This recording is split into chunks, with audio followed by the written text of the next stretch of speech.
আমি আপনাদের সামনে আজকে মিডিয়ার সামনে বলে গেলাম, বাংলাদেশে যদি ক্রিমিনাল র্যাঙ্কিং করা হয়, বাংলাদেশের সবচেয়ে বড় অন্যতম গডফাদার এবং ক্রিমিনাল নাম্বার 1 হলো মির্জা আব্বাস।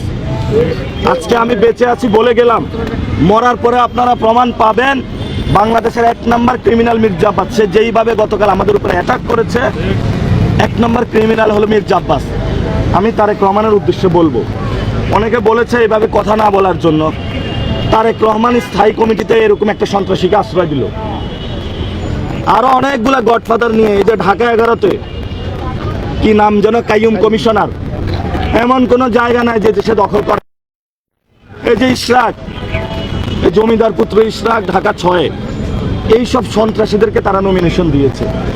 এখন আমরা নমিনেশনের জন্য, আমরা তো ভাই চাঁদাবাজি দুর্নীতি কোনো কিছু করি নাই। আপনি আমার সম্পর্কে খোঁজ নেন, আমার 1 টাকার দুর্নীতির অভিযোগ নাই। কমিশন দুর্নীতি, চাঁদাবাজ, সন্ত্রাসীদেরকে নমিনেশন দিবে না, নিয়ম করেছে। এখন মানুষ ভোট দেওয়ার আগে ইলেকশন কমিশন গোল দিয়ে দিয়েছে।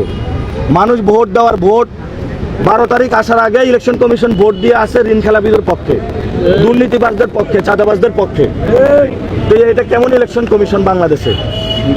আমরা সিস্টেমের বিরুদ্ধে।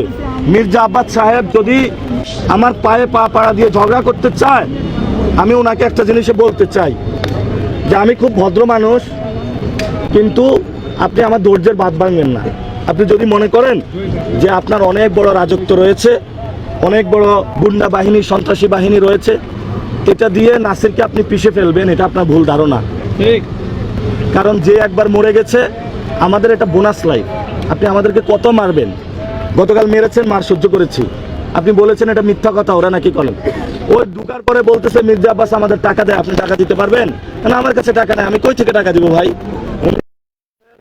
সাবেক হাবিবুল্লাহ বাহার কলেজ ইউনিটের, সেটা মিডিয়ার মাধ্যমে আপনারা একটু প্রকাশ করবেন। এবং ওই কলেজ কমিটি যেটা রয়েছে, ওইখানে দুর্নীতি, চাঁদাবাজি সবকিছু নিয়ন্ত্রণ করে মির্জা আব্বাস। বিকারুন্নাসা নিয়ন্ত্রণ করে, সিদ্ধেশ্বরী তো নিয়ন্ত্রণ করে। এগুলো তো ওপেন সিক্রেট, মানুষ জানে এগুলা। ঢাকা 8 আসনের বাসিন্দারা জানে মির্জা আব্বাসের যে আমল নামা, এটা বাংলাদেশের সকল মানুষ জানে। তারপরও একটা চোর, বাটপার, চিটার, ডাকাত, মাস্তান, সে যদি বলে আমি ভদ্র মানুষ, তাহলে আমরা কোন সমাজে বসবাস করি? এই জন্য আমি বলবো, মির্জা আব্বাসের বিরুদ্ধে আমার কোনো অভিযোগ নাই। উনি ভালো মানুষ। খালেদা জিয়া ছেলে তারেক রহমান অনেক ভালো মানুষ, সমস্যা নাই। কিন্তু বাংলাদেশে ওনারা চাঁদাবাজি, দুর্নীতি, সন্ত্রাসী, এগুলা ওনাদের বন্ধ করতে হবে, দাঁড়াতে হবে। আমি এগুলোর বিরুদ্ধে দাঁড়িয়েছি।